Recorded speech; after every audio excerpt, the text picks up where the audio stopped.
হ্যাঁ, সোমবার কালী পুজো ছুটি তো ভালো আছে। রবিবার হয়ে গেলেই ব্যাস হয়ে যেত, ছুটিটা মাঠ চলে যেত।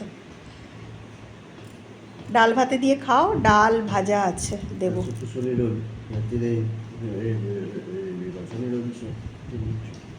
হ্যাঁ,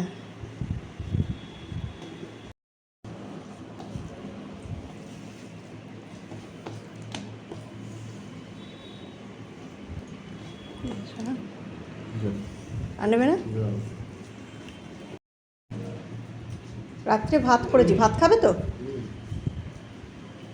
ডাল দেবো, খাওয়াটা হোক। ডাল দিই।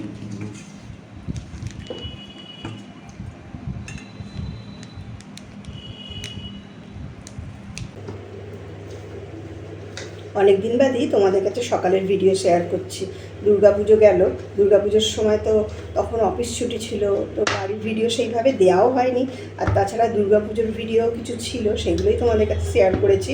তো দেখো, আজকে সকালে উঠে যেমন আটাটা মেখে নিলাম, আর ভাতটাও আমি বসিয়ে দিয়েছি।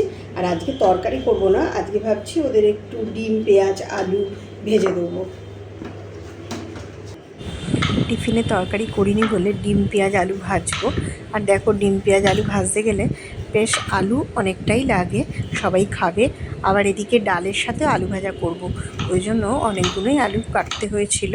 আর ডিম পেঁয়াজ আলু ভাজাতে তো সরু সরু করে আলু কাটা হবে, সেই সরু সরু করে আলু কেটে আমি প্রথমে ভালো করে আলুগুলো ভেজে নিয়ে নরম করে নিয়েছিলাম, আর পরে ডিম আর পেঁয়াজটা ভেজে আমি ওর সঙ্গে মিশিয়ে নিয়েছিলাম।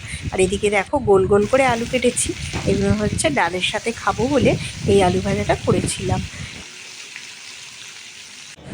সকালে অফিস টাইমটা ভীষণই তাড়া থাকে, তো দেখো আমাকে সবজিগুলো কাটতে হয়েছে নিজেকে, আবার এদিকে পেঁয়াজটাও কাটছি, কেননা শাশুড়ি মা নেই, শাশুড়ি মা গেছে বাপের বাড়ি। আর সেই জন্য তাড়াহুড়ো করে পেঁয়াজটাও কেটে নিচ্ছি, কেননা ভাজাটা ওরা নিয়ে যাবে।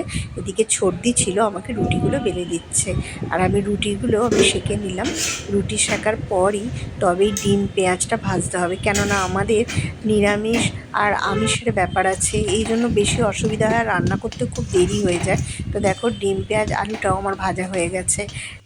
আর আমার মাছ করতে ইচ্ছা গেল না, মনে হলো একটু ডিমের ঝাল করি। অনেক দিন এরকম অমলেট করে ঝাল করিনি, তো আমি আর সর্দি ছিলাম, তাই জন্য দুটো ডিমের ঝাল করেছিলাম, খুব বেশি ডিমের ঝাল করা হয়নি।